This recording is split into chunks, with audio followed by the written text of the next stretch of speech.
De la collection Noirceur, Ska, l'éditeur numérique, présente Cœur battant, une nouvelle de Max Aubion, tirée de son recueil Regard d'ailleurs, et lue par Serge Cazenave.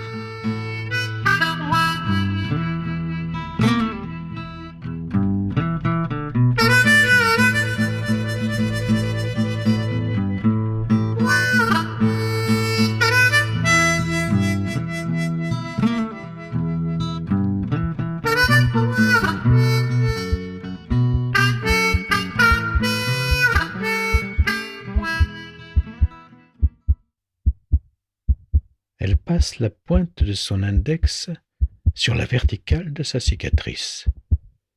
Elle s'attarde sur cette ligne boursouflée, elle gonfle ses poumons et elle expire lentement, ce qui a pour effet de m'agiter dans cette cage rafistolée. L'homme en verre a rabouté avec du fil d'acier les deux parties de son thorax béant. Je suis aveugle dans cet univers de chair inconnue, à l'intérieur de cette obscurité sanguine. Elle ignore que j'entends, que je sens et que j'ai conscience de tout ce qui m'entoure. Je m'oriente à la sensation. Tiens, elle doit stationner devant le miroir de sa salle de bain. Voilà qu'on m'aiguillonne. J'accélère.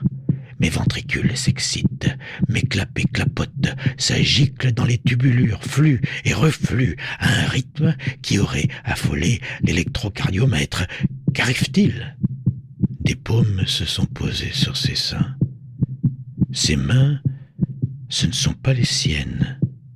Je ne reconnais pas leurs grains. Non, ses paumes sont plus rudes, celles d'un homme assurément. C'est la première fois depuis notre sortie de l'hôpital, et je dois vous avouer que je palpite, mon pouls s'anime en petites saccades ondulantes. La sensation est peut-être délicieuse, j'en conviens, mais c'est bien la première fois que je suis pelotté de la sorte. Pardon ? Pour un hétéro de souche, ça fait bizarre. Quel idiot je fais ! Je ris de ma méprise, bien sûr. Je suis désormais dans la peau d'une femme. Il va falloir que je m'y fasse. Je les entends, enlacés, collés joue contre joue, contemplant leur reflet dans le miroir. Ah non, je t'assure, elle est moins rouge. Tu trouves ? C'est merveilleux de te serrer dans mes bras. Que ce fut long et douloureux. Je pense au brave type dont le cœur est en toi. La pression sur son sein gauche se fait plus active et enveloppante, sans parler de la pression sur une autre partie de l'anatomie dénudée de mon porte-greffe. Enfin, vous voyez ce dont je veux parler. Mon rythme s'accélère. Je vais péter une durite si ça continue. On est convalescent. J'entends sa voix de petite chatte, se faisant tout miel. Je bénis le dieu des motards, grand pourvoyeur d'organes. Mon motard est tombé à pic. Le pétasse, la salope. Elle parle de Francky, mon ancien propriétaire. Sur le coup, je ne supporte pas son petit rire, voulant souligner son trait d'humour, sa minauderie mièvre, sa bénédiction, et peu cela. Mais ma parole, cette fille a un cœur de pierre. Oh, pardon, je parle de moi, en cette occurrence. Alors arrive l'inévitable réflexion concon de son mec. Ah, ce progrès médical, quelle merveille! Et il glisse dans le tuyau de son oreille une invitation que la décence m'oblige à dissimuler à votre concupiscence. En attendant, moi qui avais l'habitude d'envahir les corps caverneux du sgeg de mon regretté Francky, me voici en train de propulser des pintes de sang vers les zones érogènes de la belle. Je te retrouve qu'il brame, et on peut dire qu'il a bel et bien retrouvé le bougre. Un habitué, me semble-t-il, besogneux et endurant. Je dois avouer que le point de vue considéré de l'intérieur féminin est totalement différent. Quelle découverte, quel lieu commun! Quand Francky ramenait une minette dans sa piole, Après qu'il eut frisé les poils des bras en poussant sa bécane à plus de 220 à l'heure sur la rocade, j'avais mes habitudes, mes aises, mes préférences. Au fur et à mesure de ces conquêtes, mes aptitudes augmentaient avec la pratique.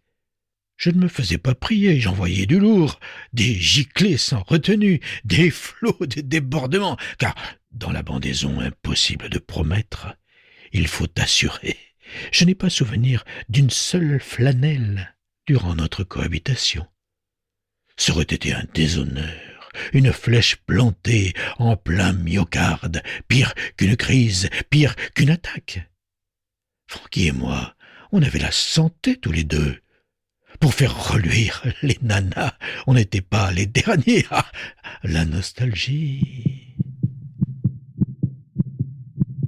C'est arrivé un soir de novembre, sur la 4 voies, avant Harfleur. Alors qu'il s'apprêtait à dépasser un bahut, il a fallu que ce putain de 38 tonnes perde une ridelle, un morceau de ferraille de malheur qui l'a quasiment décapité. Mais c'était un altruiste, mon Francky. Les gars du SAMU du Havre, les voraces, ont trouvé dans ses papiers le document autorisant le prélèvement des organes du Francky. Il faisait don de ses pièces détachées pour réparer les souffreteux de ceci ou de cela, la totale. Les cow-boys des urgences ont consulté aussi le fichier national. Bingo! Quand j'ai senti qu'on me débranchait sous une lumière de glace et qu'on me plongeait dans la froidure, je me suis dit, mon bonhomme, tu es bon pour le service. Mais dans qui je vais me réveiller? Sur le moment, putain, l'angoisse. C'est ainsi qu'ils m'ont logé dans Lola, que je fonctionne depuis lors dans Lola. Lola qui avait un cœur trop gros, fatigué, flappy, à cause de je ne sais quel dérèglement congénital. Un gros cœur très généreux, si j'en crois les loulous qui recommencent à défiler dans son studio et qui stationnent dans son lit le temps d'une galipette crapuleuse. Elle tire sur la pompe, et vas-y donc. Je commence à friser le surmenage. Elle se rattrape, c'est bien compréhensible. Elle donne en retour. Elle donne son corps avec tellement de flamme, à la mesure de l'insuffisance qui l'a tuée à petit feu avant l'opération. À corps ouvert, à cœur perdu. En attendant, c'est moi qui supporte le plus gros du service. T'as des clopes? Qu'il fait le velu en soupirant d'aise après sa chevauchée. Non, je ne fume plus. Même pas un petit bédo, comme avant. Décidément, ils t'ont transformé. Il n'aime pas, lui, qu'elle lui dit en me désignant. Je sens son doigt tapotant son épiderme à ma hauteur, à 2 doigts de moi. Ça, j'apprécie. Elle est quand même délicate, Lola.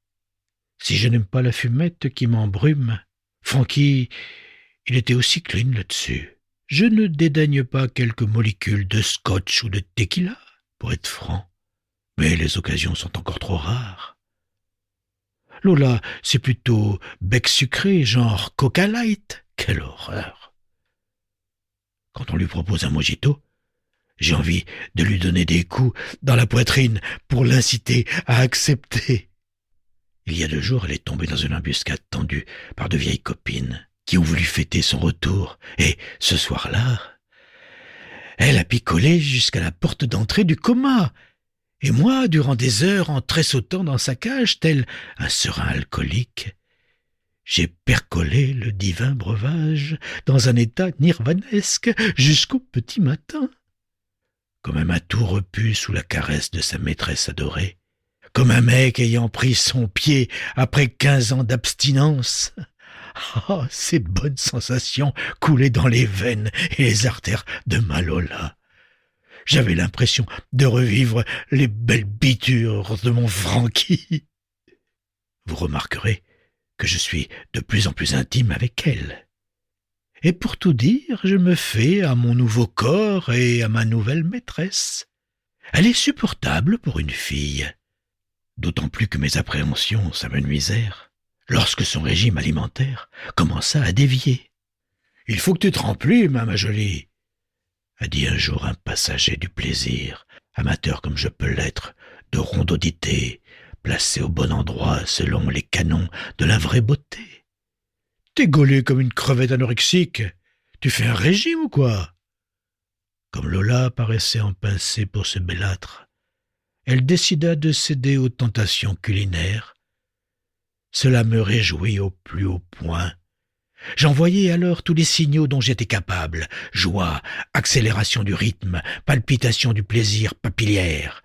Quand elle lisait la carte d'un restaurant, quand elle voyait passer à proximité, dans les mains des serveurs, des assiettes fumantes de mets succulents, je véhiculais sans me faire prier toutes les hormones nécessaires afin d'attiser la salivation, afin que la tentation perde ses barrières.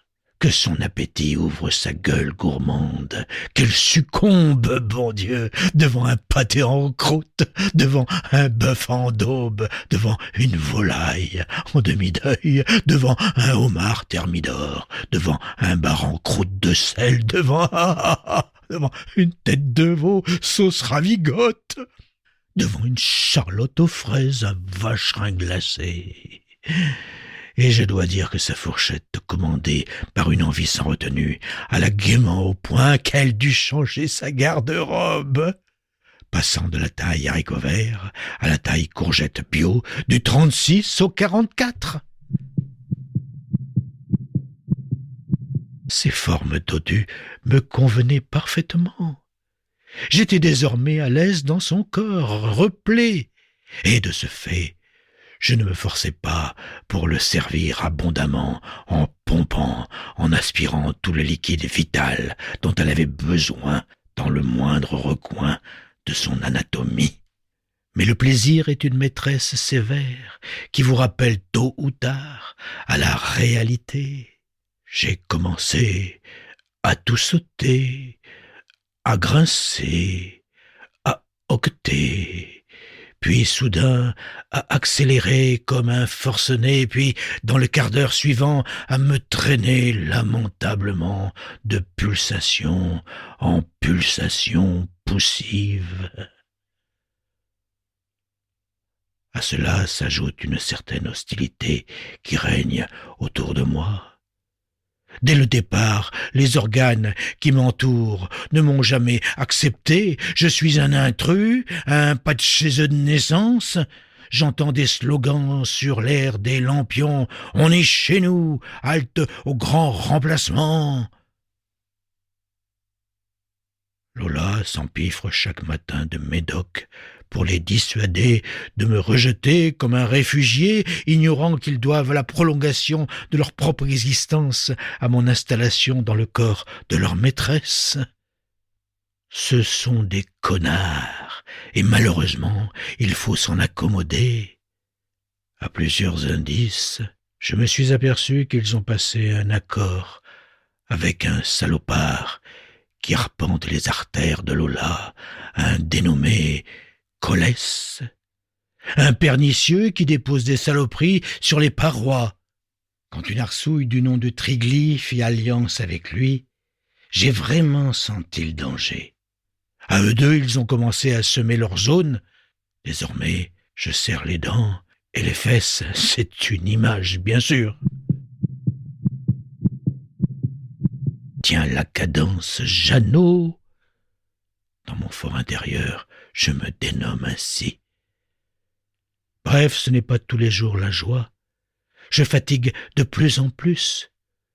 L'usure inéluctable me guette, mais j'observe avec bonheur ma Lola. Lola vit à 100 à l'heure. Je vis à fond en elle et lui fournis tout le carburant dont elle a besoin.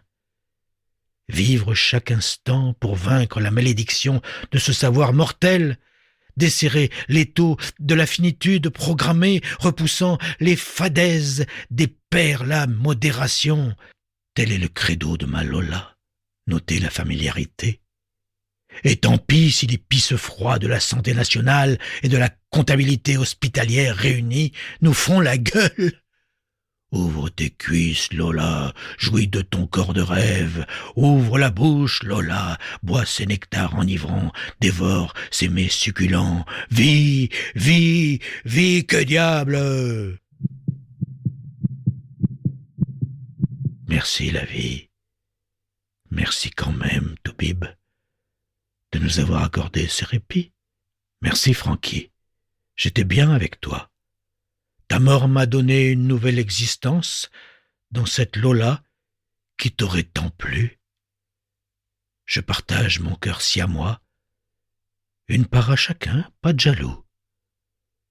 Quel plaisir d'imaginer Lola jucher derrière toi, Francky, sur ta grosse kawa. Plaquée sur ton cuir, elle te serre comme une folle de Francky pour ne pas s'envoler au-dessus des prairies qui longent l'autoroute. Ses longs cheveux roux s'échappent du casque et volaient au vent. Vous allez descendre dans un palace, sur la côte, m'amourer au mi-temps d'un grand lit profond, courir sur la plage, manger des moules à Trouville, rêver au temps qui passe. Il faut que je me calme quand même. J'ai une vie à prolonger. Vis, Lola. Vis.